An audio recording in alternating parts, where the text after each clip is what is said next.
तेजस्वी यादव जिंदाबाद, और बिहारी चौधरी जिंदाबाद, मुकेश सहनी जिंदाबाद, महागठबंधन जिंदाबाद।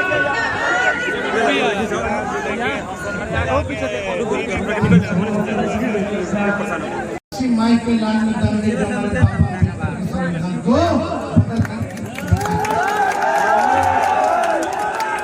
ये सब लोकतंत्र को खत्म करना चाहते हैं लोग, और हम लोग संविधान को मानने वाले लोग हैं। हम लोग बाबा अम्बेडकर के अनुयायी लोग हैं। हम लोग किसी भी कीमत पे देश के संविधान को बदलने नहीं दे सकते। ये देश का संविधान है, तभी हम लोगों को ताकत है, अधिकार है, और सबको समानता का सम्मान है।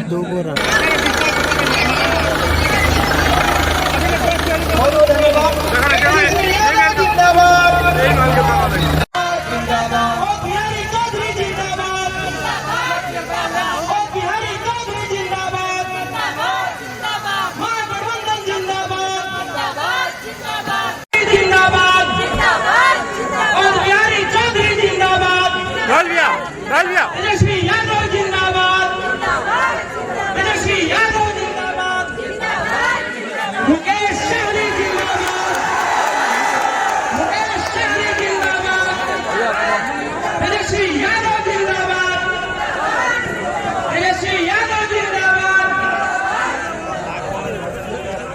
हसनपुरा की जनता जिंदाबाद, तेजस्वी यादव जिंदाबाद, और बिहारी चौधरी जिंदाबाद, मुकेश सहनी जिंदाबाद, महागठबंधन जिंदाबाद।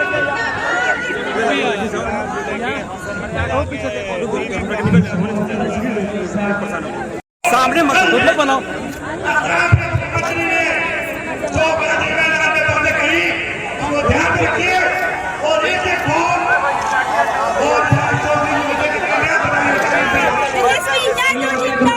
जिंदाबाद जिंदाबाद जिंदाबाद जिंदाबाद।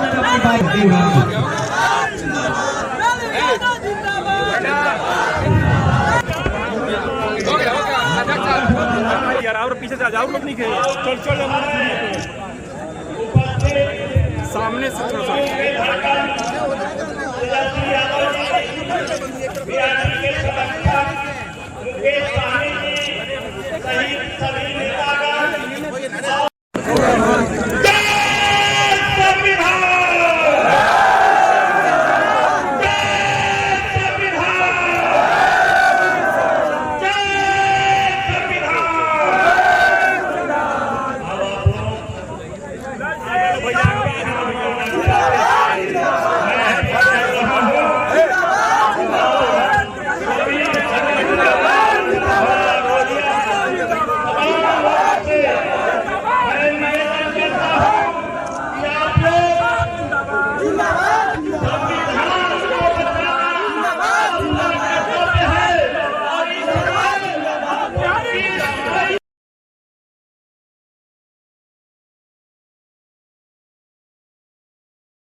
आज राज्यसभा में उपस्थित हमारे बिहार युवा नेता, लाखों युवा को नौकरी देने वाले नेता प्रतिपक्ष भाई तेजस्वी प्रसाद यादव जी, आप सभी के लोकप्रिय प्रत्याशी अवध बिहारी चौधरी जी इस कार्यक्रम में उपस्थित हमारे साथ आए, विशाल जायसवाल जी इस कार्यक्रम में उपस्थित, श्री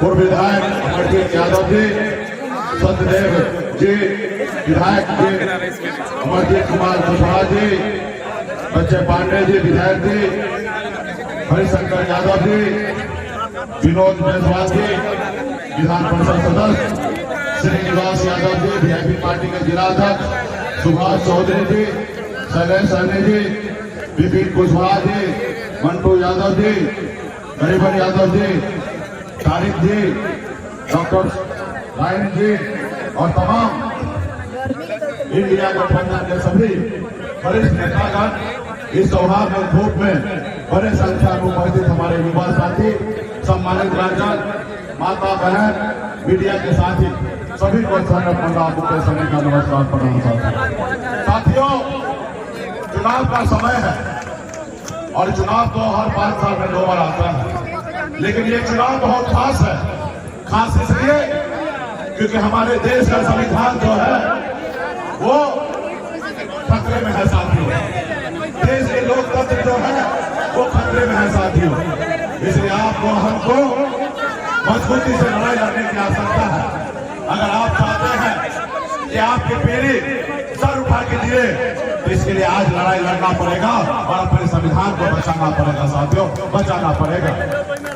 आज एक गरीब अति पिछड़ा परिवार का बेटा आपके सामने में सीना चौड़ा करके अगर अपने बात को अगर रख रहा है, तो ये बाबा साहब भीमराव अम्बेडकर का संविधान का देन है साथियों, संविधान का देन है। अगर संविधान नहीं होता तो लोग तो हमारे हाथ से पानी नहीं पीते थे, लोग हमें अपने बगल में बैठाते नहीं थे, लोग हमको पशु से भी बदतर समझते थे। आज हमें अगर इंसान लोग अगर समझते हैं तो ये बाबा साहब भीमराव अम्बेडकर का देन है, संविधान है साथियों। इसलिए साथियों, जो दिल्ली में बैठे सरकार है वो संविधान को नहीं मानते, वो लोकतंत्र को नहीं मानते हैं।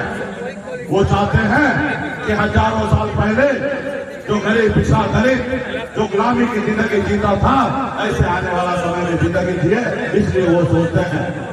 आप बताइए बाबा साहब ने क्या सोचा था कि जो समाज हजारों साल से पीछे है, उन समाज को आगे लाने के लिए उन्होंने आरक्षण का व्यवस्था किया।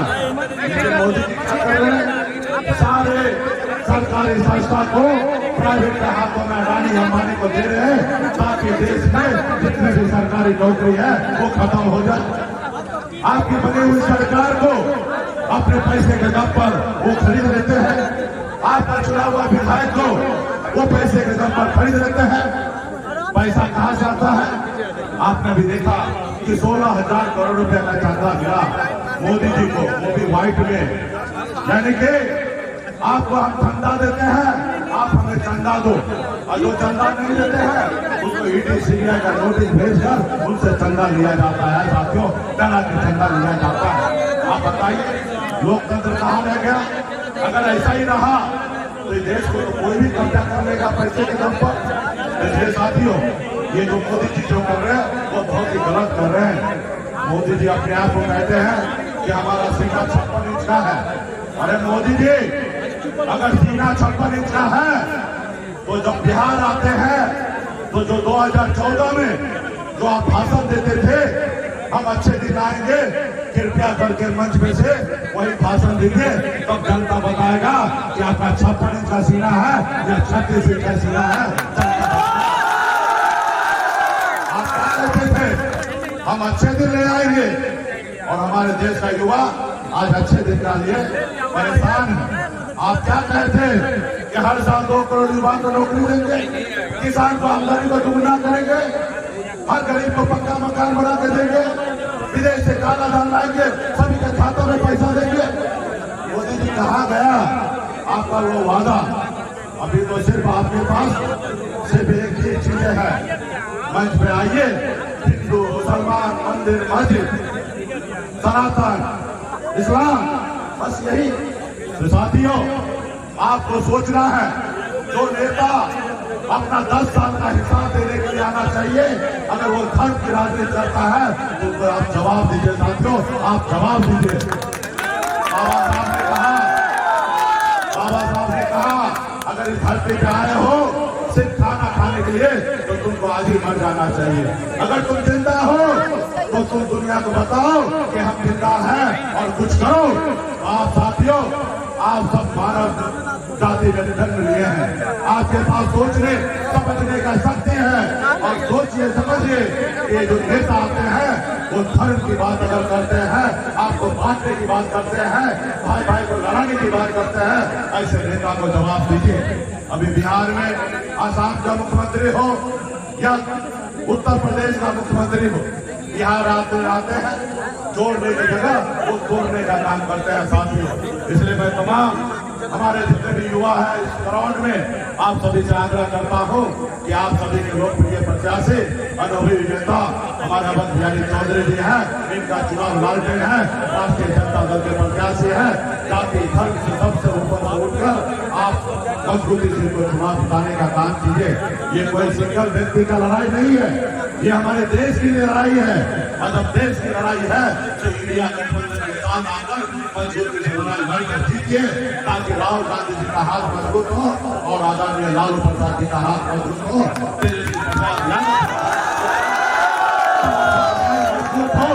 ताकि हमारे आने वाली पीढ़ी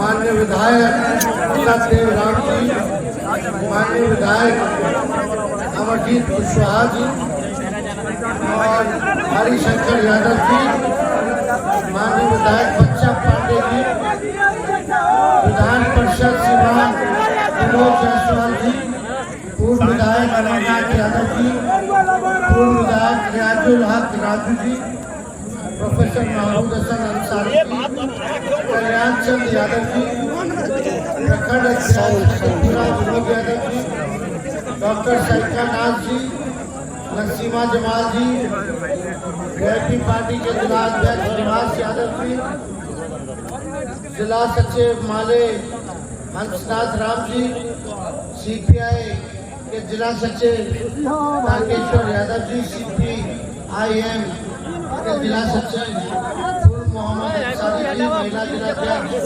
रीता यादव जी, जयप्रकाश यादव जी, शहीद यादव जी, गब्बर यादव जी, मोहम्मद कैफ भट्टी जी, सीमा चौधरी जी, मुजफ्फर रिमांग जी, अवधेश चौहान जी, राजन कुमार राम जी, अस्थामा यादव जी, विशाल जायसवाल जी और सभी हमारे दरौंदा के दूर दराज से आए हुए सभी हमारे अभिभावक हैं, सभी हमारे माताएं बहनें और नौजवान युवा साथी, इतने धूप में गर्मी में आप सब लोग यहाँ आशीर्वाद देने, साथ देने, समर्थन देने, प्यार देने के लिए आप लोग आए हैं।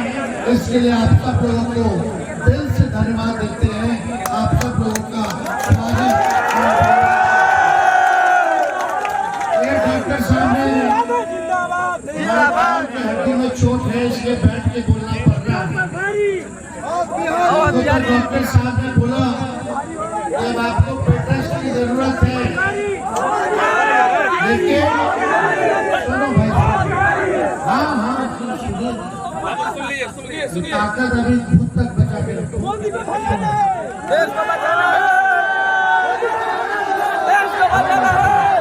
और सब पीछे देखो, बुजुर्ग अभिभावक सुनते हैं। तुम लोग 10-15 लोग हल्ला करोगे तो तुम लोग 10 बजे गर्मी में बैठा लोग सुन लेना हो, भगवान रख लेना दो। डॉक्टर साहब आपको बोले कि तेजस्वी जी बेड रेस्ट कीजिए 3 हफ्ता। हम बोले 3 हफ्ता बेड रेस्ट करें तो चुनाव ही खत्म हो जाएगा। अब बेड रेस्ट तेजस्वी को नहीं, तेजस्वी तभी बेड रेस्ट करेगी जब नरेंद्र मोदी जी के बेड। आप लोग अपने बाएं ओर देखेंगे तो हेलीकॉप्टर नहीं ट्रैक्टर है। चुनाव में हम और अकेले मुकेश सहनी जी एक हेलीकॉप्टर पर घूम रहे और उधर से 20-25 को हेलीकॉप्टर। प्रधानमंत्री, मुख्यमंत्री, केंद्र मंत्री, फल्ला जगह के मुख्यमंत्री, चिल्ला जगह के मुख्यमंत्री, हो सब नगर पालिका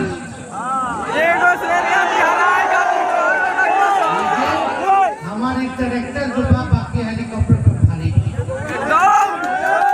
हम लोग काम की बात करते हैं, मुद्दे की बात करते हैं, पढ़ाई, दवाई, सिंचाई, हम लोग नौकरी, महंगाई, बेरोजगारी, ये असल मुद्दा। और भाजपा वालों को कल हिंदू, मुस्लिम, मंदिर, मस्जिद, देश के संविधान को लोग खत्म करना चाहता है। इसी माई के लाल में दम ने हमारे पापा के संविधान को बदल कर ये सब लोकतंत्र को खत्म करना चाहते हैं लोग। और हम लोग संविधान को मानने वाले लोग हैं। हम हम लोग बाबा अम्बेडकर के अनुयायी लोग हैं। हम लोग किसी भी कीमत पे देश के संविधान को बदलने नहीं दे सकते। ये देश का संविधान है, तभी हम लोगों को ताकत है, अधिकार है और सबको समानता का सम्मान है।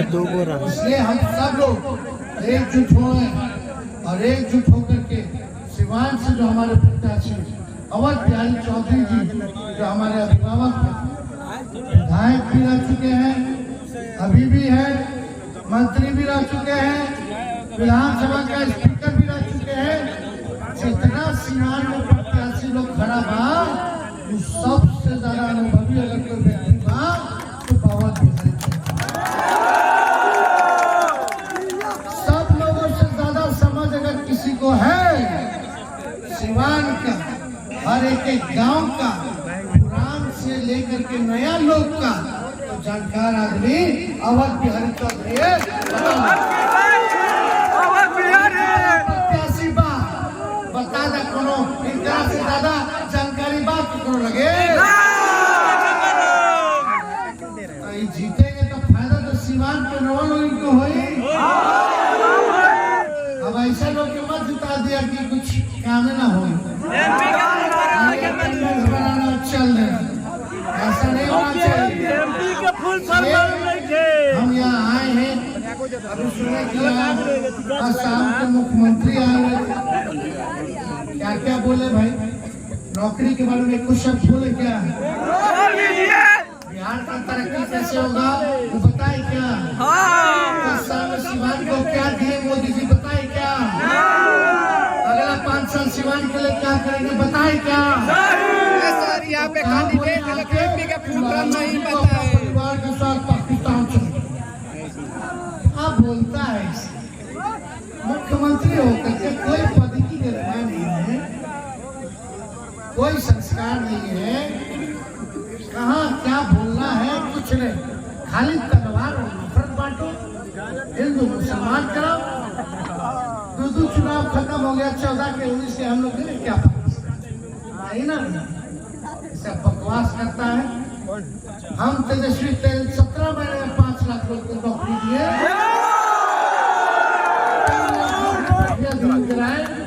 IT police